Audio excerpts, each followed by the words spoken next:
All right, welcome back, and welcome to any new Dota 2 watchers or players or anything of that sort who aren't quite sure of how the international works, or maybe you've watched some of the majors of the past year but weren't really understanding how the tournament bracket was working. Today I'm just going to be doing a brief review, or not really a review, but a brief walkthrough of how the international works step by step. Trying to go as slow and as explanatory as possible because I want to be able to reach new audiences who haven't really watched or had a chance to get into the Pro Dota scene, because I really do think it's one of the most amazing pro scenes of any esport, or any sport for that matter. I have had a ton of fun watching Dota for the many years that I've been watching now. And I really think if we can get as many eyes as possible on the game, why wouldn't we? So I'm just trying to do this video to try and welcome any new players or any new viewers or anything like that, and try and help break down how this tournament works so that you aren't as confused when TI does roll around. So I'm going to be going through 3 stages. I'm going to be going through how to qualify, which is basically a super brief overview of how the whole DPC circuit works and how teams qualify. I'm not going to go into any of the specifics of how the DPC circuit works. When TI ends and we go back into a new DPC circuit, I will be doing a video like that, but until then, I'm just going to be keeping it as brief as possible and just basically explaining why the teams that you're seeing at this year's International are there. Then I'm going to be going through the group stage. Again, I'm going to be trying to be more in-depth when it comes to the tournament itself. So the group stage, I'm going to be explaining exactly how that works, some tiebreaker rules and all that. And then, of course, I'm going to be finishing it off with the main stage double elimination bracket, which, again, if you don't know how the double elimination bracket works, don't worry. I'm going to be having a visual aid there to kind of guide, and I'm going to be walking through the visual aid as well to try and help you understand, as well as some of the specifics about the main stage that might not be immediately obvious when you're watching. And before we jump into it, I just want to mention that if you have any team that you are following this year that is attending this year's International and you're curious about them, you should know that I made some brief reviews and previews of every single team attending this year's International past DPC year, just going over some fun stats, looking at their roster and all that kind of stuff. Just really brief and fun stuff that if you're into stats or into following your team, I think it'd be really fun to check out. So again, if any of the teams that you're following are attending this year's International, I have already made a review of that, as well as giving a slight preview of how well I think every team's going to be doing this year. Of course, that's all just personal opinion and stuff. But again, if you want to watch that, I have a link to the playlist down below, or you can just find it on my channel. So jumping into how to qualify for TI. To be super brief, every single team is split into 6 regions around the world where they all play local seasons. Those 6 regions being North America, South America, Western Europe, Eastern Europe, Southeast Asia, and China. And in each of those regions, so there's 6 regions total, there are 8 teams forming an upper bracket or an upper division, and there are 8 teams forming a lower division. In the upper division, the top of the top teams, after playing a season against one another, they're just regional seasons, so all of the top 8 teams of the region are playing against all the other top 8 teams of the region. All the best teams from that season then earn points and have a chance to attend majors where they have more chances to earn points. And what are those points for? Well, at the end of the year, at the end of the DPC circuit, the top 12 teams of all have points globally are put all together and are immediately invited into the International. So there's obviously some advantage of playing in some of the weaker regions, because if you are playing in some of the weaker regions, you'll have more of a chance to earn more points and more of a chance to make that top 12. Whereas if you're playing in a really difficult division, even though you might be better than some of the teams in some of the weaker divisions, you're not able to do as well on the DPC standings because you're not earning as many points. Which I think is a little bit of a downfall of this tournament, of this style. But again, I'm not going to get too into it. I just want to explain how every team qualifies. And so after those top 12 are immediately directly invited to this year's International, the remaining 6 slots, because there are 18 slots total at TI, are split among all of the regions, and every single remaining team from the upper division and lower division that didn't already qualify for the International plays in a double elimination bracket where all the upper division teams play at the start at the top. And then if any slots are missing because some of the teams already made it to TI, they're filled in by the best teams of the lower division. And then in the lower division forms the lower bracket, and they are all playing for one spot to represent their region. Of course, that means that every single region is guaranteed at least one team to attend TI. So yes, one winner per region forms the last 6 teams of the International 18. They then get invited to the group stage, and this is where all 8 teams are finally together. All of their DPC points or anything or how they got there does not matter anymore. It is the group stage. It is a clean slate. When they get into the group stage, all 18 teams are split into 2 groups of 9. And in that group of 9, each team is going to play against every other team in their group in a best-of-2 format. It is just a round robin, so it doesn't really matter if you win your series necessarily. You just want to win as many games as possible because 1 game equals 1 point. And if you finish at the bottom of your group, meaning you have the least amount of points in your group, you are automatically eliminated. So 1 team per group is eliminated right there. So the number of teams attending TI goes from, or the number of teams remaining at TI, I should say, drops from 18 to 16 just right there.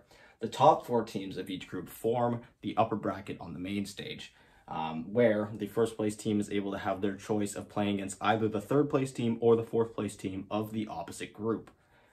The remaining 5th to 8th place teams, so not quite upper bracket but not eliminated, they form the lower bracket. The 5th place team, similar to how the upper bracket works, where the highest seeded team of the lower bracket has their choice to play either the 7th or 8th place team from the opposite group.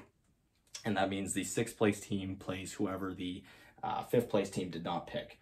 As for tiebreaker rules, if there is a tiebreaker along a divider, meaning that say that 4th and 5th place are tied, meaning that the one team is making upper bracket and the other team is making lower bracket, or it's 8th and 9th place, meaning one team is staying lower bracket and the other team is getting eliminated from the tournament. There will be additional games played.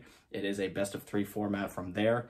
If it is not, if it is just a seeding thing, meaning that the teams, no matter which place they're in, are still making lower bracket, or both teams are making upper bracket, then it is a head-to-head results. So if one team beat the other in the group stage, the winner of that head-to-head is seeded higher. If it ended up being a draw, then it is based on the results against teams seeded lower than them. And if that is still a draw, which is very rare that it's still a draw because that's a lot of games for it to be exactly the same, it is put down to a coin toss. And so yeah, that does it for the group stage. Again, it's mainly just a round robin where every single team is trying to get as many points as possible. As long as you are not the last place team in the group, you are okay. But it is also better to be in the top 4 because you'll end up having more of a cushion, which, again, if you're not familiar with how the double elimination bracket works, don't worry, I'm going to walk you through it right now when I change boards. And bam, we're back. So looking at some main event rules just before we get into everything.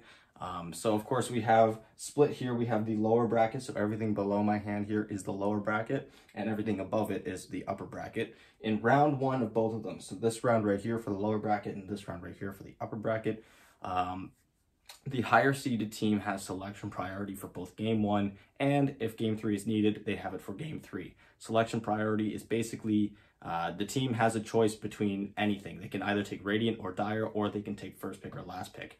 And say they take Dire, then that means the other team that they're playing against has the choice between first pick and last pick. So again, the higher seeded team gets selection priority for both game 1 and 3 in the first round. After that, any round past the first round, so anything to the past my hand over here or anything past my hand over that way, game 1 is decided by a coin toss for selection priority. Game 2 is alternating, so whoever had first priority for game 1 now has second priority for game 2, and then it's another coin toss if game 3 is needed. Now with those rules out of the way, we're going to be starting with the upper bracket of the main stage, which is the more traditional format that you might be used to seeing in traditional sports or other esports and stuff like that. It is just a condensing bracket, meaning that the winners of every round move on and the losers of every round do not. So starting off, of course, in our groups, we have the first place of each group plays against the 7th and 8th place, the 3rd and 4th place of the opposite group. This is, of course, to reduce the, so that they don't play against teams that they've already played, because you want to have basically as many teams as possible playing against as many other teams as possible. It's not as fun if you're seeing the same series over and over, even if the 2 teams are amazing. So again, every single team in both parts of the bracket here start off playing against teams that they have not played from the group stage. So yes, the upper bracket first place plays against 3rd and 4th place from the opposite group, and then the second place team plays against 3rd and 4th place from the opposite group, the one that the first place team did not pick. The winner of each of these series moves on to round 2 of the lower bracket and automatically gets top 6 from here. And again, the winner keeps moving on and the bracket keeps condensing until there's one single team representing the upper bracket in the grand finals. Well, how does the lower bracket work? Well, first off, the lower bracket starts off very, very hellish. It starts off in a best of one format where, like I had mentioned, the higher seeded team has selection priority. And because it's a best of one format, some teams go home, well, 4 teams end up going home with only playing one game on the main stage, which is very unfortunate, but it also makes it very cutthroat because any team can be eliminated in a best of one. And from there, all the winners here move on to the second round of the lower bracket where they play against all the losers of round 1 of the upper bracket, which is why it's so much nicer to be in the upper bracket, because it means that if you lose, you aren't immediately eliminated. You have a chance to fall down to the lower bracket and redeem yourself. All the losers of the first round, I forgot to mention, finished in 13th to 16th place. So yes, all the losers of round 1 of the upper bracket drop down to play all the winners of the best of ones. And there, if you lose and you're knocked out of the tournament there, you finish 9th to 12th place. And all the winners move on to play the third round of the lower bracket, which is just the winners of all 4 of these series here finally condensing. Moving forward, the bracket does not condense until every 2 rounds. Because, of course, here we condense into 4 teams, but then the winner of these 2 series here then play against the losers of the upper bracket, who are again dropping down. So if you're in the lower bracket, you are at risk of being eliminated. If you're in the upper bracket, you have a cushion for yourself. So yes, the winners of these 2 series played against the losers of the upper bracket round 2. Of course, everything on here is a best of 3, except for this series here, which is a best of 1, and the grand finals, which is a best of 5. Then the winners of these 2 series play against each other. Loser gets 4th place. The winner of that goes to play against the loser of the third round of the upper bracket.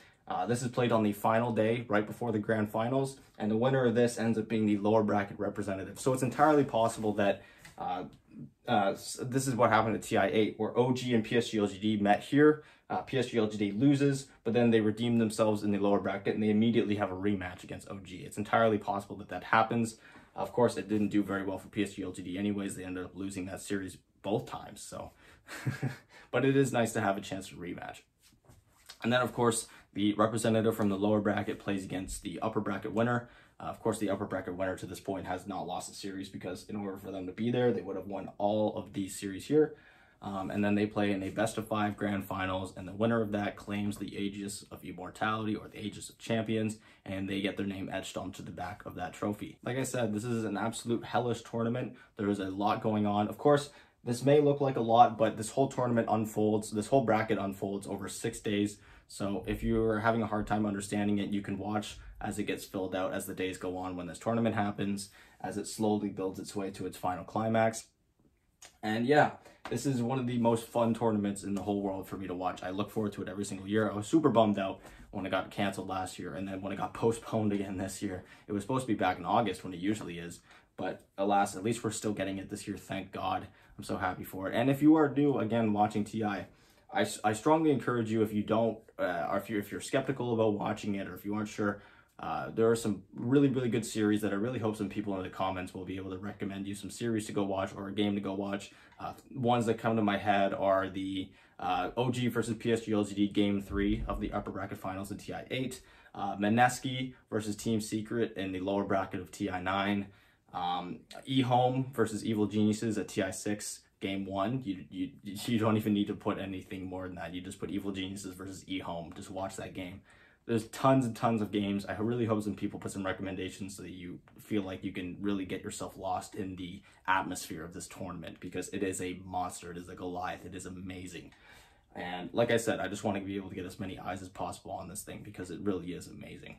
So yes, that's going to do it for a brief walkthrough of how the International works. If you guys have any questions, of course, leave them in the comments down below. I'm going to be answering as many questions as possible. And again, the Liquipedia page with all the information, as well as the Dota 2 page with all the rules and how everything works, are linked in the comments down below if ever any of the concepts I went over was a little bit confusing. And I will be answering questions in the comments.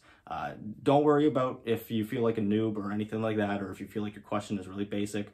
I'm trying to address all the new players, all the people who have never watched International before. I'm just trying to be as open and welcome as I can, because this is really not something that we should be hiding from the rest of the world. This is an amazing tournament, and as many people as possible should be watching it. So yes, let me know what you guys think in the comment section down below, as always, if I missed anything, or again, any questions. I will see you guys in a later video that I'm going to be doing today, where I do a little bit of a news of the week video. just following up with my last news of the week video that I did last week. So yeah, if you guys don't want to miss that, or if you have any other team attending TI that you want to see some fun stats over, like I had mentioned, I've made a video for every single individual team attending this year's international. So again, if you don't want to miss that, the link is down below in the description, and I will see you guys later today. Bye.